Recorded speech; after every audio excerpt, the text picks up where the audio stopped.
प्रिय क्रांती मित्र हो, जय भीम, जय अशोक, जय संविधान, जय भारत। प्रिय क्रांती मित्रांनो, आपले सर्वांचे भीम पॅन्थर या लाडक्या क्रांती वाहिनीवरती आपले सर्वांचे महामंगल स्वागत करतो। मित्रांनो, आज लोकशाहीचा उत्सव संपूर्ण महाराष्ट्रामध्ये चालू असताना इथे कल्याणपूर्व येथील ह्या सम्राट अशोक विद्यालयाच्या बूथवरती आपण आलेलो आहोत। मतदान केंद्रावरती आपण आलेलो आहोत। या मतदान केंद्रावरती आपण पाहू शकता या ठिकाणी मतदारांची मोठ्या संख्येने प्रतिसाद मिळतोय। मतदानासाठी मोठ्या संख्येने लोक आलेले आहे, मतदार आलेले आहे। असं असताना नेहमीप्रमाणे निवडणूक आयोगाचा घोळ मात्र आपल्या समोर येताना दिसत आहे। निवडणूक आयोगानं जो घोळ ठिकठिकाणी घातलेला आहे त्यातलं एक मूर्तिमंत उदाहरण म्हणजे या ठिकाणी आपले जे 2 मतदार आहेत त्या मतदारांना निवडणूक आयोगानं हे कार्ड इश्यू केल्याच्या नंतर देखील निवडणूक आयोगाचं हे कार्ड आहे, ते कार्ड असताना देखील कोणत्याही मतदार यादीमध्ये त्यांचं नाव आलेलं नाहीये। त्यांना मतदानापासून वंचित ठेवलं जाते की काय, त्यांना मतदान करण्याचा अधिकार त्यांना बजावता येणं झालेला आहे। आपण या ठिकाणी त्यांच्या भावना समजून घेऊया की आपलं हे मतदार यादीमध्ये नाव आहे परंतु इथे मतदानाचा आपल्याला अधिकार नाहीये का, असं का घडलंय? नमस्कार, मी कल्याण पूर्वेतून बोलतोय। 1997 पासून मी या विभागात राहतोय। गेल्या बऱ्याच वेळा माझं इलेक्शन प्रत्येक वर्षी मतदार यादीमध्ये नाव असतं। शिवाय केडीएमसीने मला माझ्याकडे वोटर आयडी इश्यू केलेला आहे।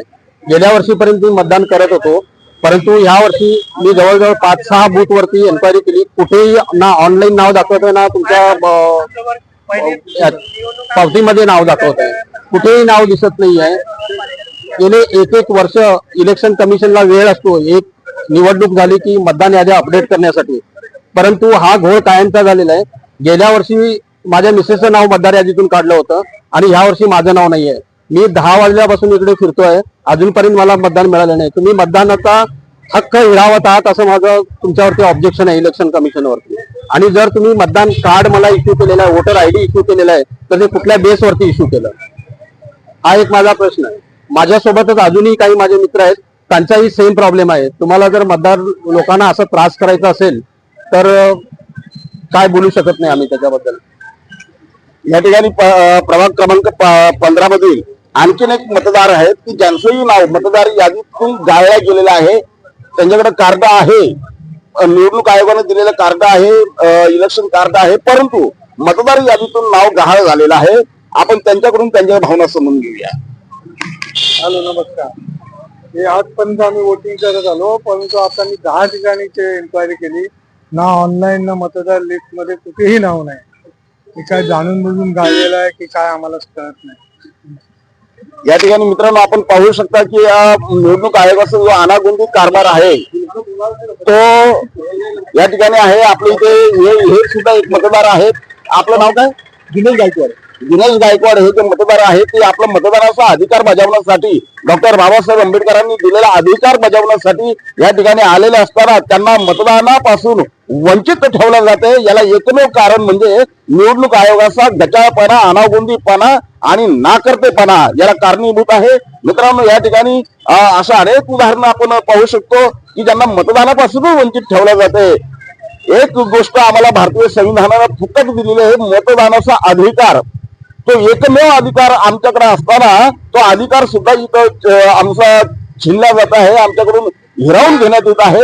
यासाठी हे सगळी मंडळी निवडणूक आयोगाचा या ठिकाणी त्यांच्या पद्धतीने त्यांनी जाहीर निषेध केलेला आहे। निवडणूक आयोगानं आता तरी डोळे उघडून आपला कारभार सुरळीत करावा, परंतु या ठिकाणी पुन्हा प्रश्न असा निर्माण होतो की त्यांना जो बाबासाहेबांनी दिलेला मतदानाचा अधिकार आहे त्या मतदानाच्या अधिकारापासून निवडणूक आयोगानं त्यांना वंचित ठेवलं। हा अधिकार निवडणूक आयोगानं दिलाय कोणी, हा प्रश्न या ठिकाणी निर्माण होत आहे। मित्रांनो, आपल्याही भागामध्ये अशा पद्धतीचे जर काही अनागोंदी कारभार तुम्हाला मिळत असेल, आढळून येत असेल तर भीम पॅन्थर या चॅनलला, या क्रांती वाहिनीकडे आपण कृपया त्याचे व्हिडिओ पाठवा। आम्ही आपला आवाज निवडणूक आयोगापर्यंत नेण्याचा प्रयत्न करू, आपल्याला दाद मिळवून देऊ। जय भीम। ही परिस्थिती जर एका बूथ वरची असेल किंवा एका इलेक्शन सेंटरचा अधिकार या ठिकाणी हिरावून घेण्यात आलेला आहे। मित्रांनो, हा मतदार याद्यातून नाव गायब करण्याचा हा अनागोंदी कारभार फक्त हा एवढाच नसून या ठिकाणी मराठी लोकांना टार्गेट केलेलं आहे आणि मतदारांचा जाहीरपणे आरोप आहे की ह्या ठिकाणी ठरवून फक्त आणि फक्त मराठी मतदारांना टार्गेट करण्यात आलेले मराठी मतदारांची नावं मतदार यादीतून मुद्दामहून गाळण्यात आलेली आहे. हा आरोप एकीकडे होत असताना दुसरा एक आनागोंदी कारभार जो निवडणूक आयोगाच्या कार्यपद्धतीवरती आक्षेप घ्यायला भाग पाडू शकतो. मित्रांनो, 7:45 वाजता आपण याच्या आधी बघितलं आहे, याच्या आधीच्या निवडणुका आपण पाहिलेल्या आहे की आपल्या हाताला बोटाला जी शाई लागायची मतदानाची ती महिने निघत नव्हती. परंतु आता मात्र सकाळी 7:45 वाजता मतदान करून आलेल्या व्यक्तीची हे बघा आपण बघू शकता इथे शाई निघालेली आहे. हा संपूर्ण आनागोंदी कारभार निवडणूक आयोगाने चालवलेला आहे. निवडणूक आयोगाची ही जी पद्धती आहे ही नेमकी कोणाच्या सांगण्यावरून आहे हे आपण निवडणूक आयोगाने स्पष्ट करावं. मी जवळजवळ 7:45ला लोकशाही पद्धतीने मतदान केलं आणि आता जवळजवळ मी नाश्ता केला आणि हात धुवायला गेलो. हात धुता बोटाला जी शाई लावलेली होती ती निघून गेलेली आहे. बघा, प्रत्यक्षात इथे मी दाखवतो आपल्याला. हा असा अंदाधुंदी निवडणूक आयुक्तांचा हा कारभार असल्यामुळे मी म्हणतो की आपण वेळेवर लक्ष द्या. बरेचसे लोक बोगस मतदान करणारे या ठिकाणी आहेत. मी निवडणूक आयुक्तांना विनंती करतोय की आपण प्रत्यक्षात येऊन या ठिकाणी पाहणी करावी, एवढंच मी त्यांना विनंती करतो. या ठिकाणी अतिशय आनागोंदी कारभार चालू आहे. मतदारांमध्ये संतापाचे वातावरण आहे. मतदार संतप्त झालेला आहे. निवडणूक आयोगाचे इथले जे अधिकारी आहेत, संबंधित अधिकारी, ते त्यांना न्याय मिळवून देतील का? त्यांना मतदानापासून जे वंचित ठेवलेला आहे तो त्यांचा मतदानाचा अधिकार त्यांना मिळवून देईल का?